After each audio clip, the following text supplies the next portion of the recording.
You guys just went through a merger and acquisition. Yeah.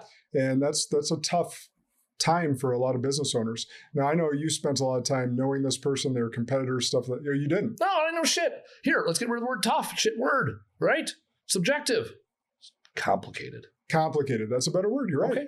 It is complicated. And a lot of you're merging cultures, you're merging values, you're merging visions. That's what complicates it. Yep. And so people come into that with different expectations, where the leaders, those two leaders that chose to merge, had a clear vision and path. Yep. How did you go about making that a win? Science. I love me some fucking science and data. I'm a huge fan. So the first thing we did is, Andrew Crum from Junk Badge reached out to me, asking about a job. And I was very transparent with it. Here's my competitor asking me how to do a job. And I was very frank with him. I go, yeah, if I was you, after I heard it, I want to do the job. Well, why not? Here are all the things that I've already failed at. These are obstacles. And afterwards he goes, yeah, I was actually really, like, everything you said just like validated what I already thought. Like, I really appreciate you talking about it. So from day one, I was very honest with him. I had nothing to gain, right? Let's see where this thing goes. So we started there with honesty, which is good. And the next thing we did is we leaned into our best practices. So I talk about science. We use PI, predictive index, with a competency part. For those that don't know, that's a great profiling tool. We use culture index when we were interviewing. Same. Spin-off, yeah. I think the guy that started culture index was with PI, and there's a piss and match, whatever.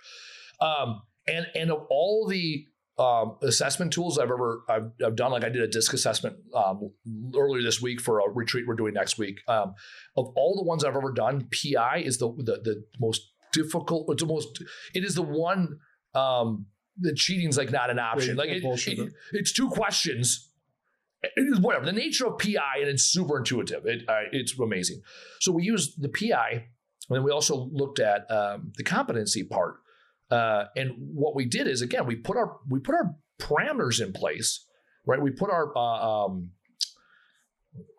missing the word, boundaries. That's one of my favorite words, boundaries. What are boundaries in place ahead of time? We said, okay, this role, this integrator role, there's only 2 PIs that match it, right? That fit the role and also fit reporting to Andy, right? We don't need another visionary, right? We got plenty of Andys in the world. Ironically, his name's Andrew. And so we put the science in place. And then when we sat down to interview him, he interviewed us. Hey, man, you tell us what do you want to know about us? This is right. One of the piss poor questions that is used often in interviews is, why are you going to be a good fit for our culture? Well, culture by its very nature is made up by people. Mm-hmm. So a better question is, right, what are you going to do or what can we do and what can you do to make our culture better? Right? What are you going to bring in?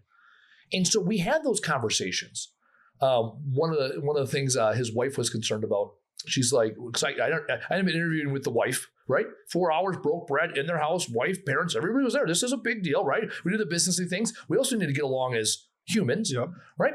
And he's like, yeah, my wife's concerned about this or this. And I could have been like, just bring her in with this fucking, I was like, hey, let me come out to your house. Let me come out to your house and break bread. I'm a huge fan of breaking bread, serving a meal, being vulnerable. And one of the things he had told me earlier was that his wife said he needs to talk more, right, and stand up for himself more. And I said in no short words, I looked her right at her eyes. I was like, one of the things I like about Andrew is he doesn't talk a lot. He's really good at listening and executing. And that's what I need. I said, I do enough talking for both of us. And she kind of smirked, right? It's like, because we were that transparent. And the other thing is, I talked to him, I want to say it was a Tuesday night, whatever it might have been. It was a Thursday night because I didn't have volleyball. I was coming from the gym. Pretty good memory. It was a Thursday night. I talked to him. Friday morning, I told my team, hey guys, I talked to this guy. He's our competitor. I laid out a path where we can be business partners. My guys were like, sounds good, right? We already had the structure. We knew we were going to hire an integrator. It was on Q4. It was on our plan this year to hire an integrator in Q4 for Q1 of next year. Okay, so it was on the plan. Nobody internally wanted the job, right? We already established that, so we're going to get external hire. So the battlefield was prepped. Where you talk about, luck is the intersection of preparation and opportunity. It's like, okay, we were prepared. Opportunity presented itself. So then when we had the conversation, it wasn't like I conjured up a job. Yeah. I'm like, no, this is it. We already been using PI for years. Okay, let's see if this works, right? And we gave him every reason to not take the job. Here are our financials. Here's what happened last year. Here's the fucking skeletons in the closet. And then when he said yes, it's like, okay. We were joking yesterday. His first day was 4:30 in the afternoon, pouring ass rain. He's unloading a truck in the backyard. He goes, yep, not what I signed up for. It's like, okay, well, it's junk removal, baby, right? It's going to rain. And day one, you got to get on the trucks with the guys, right?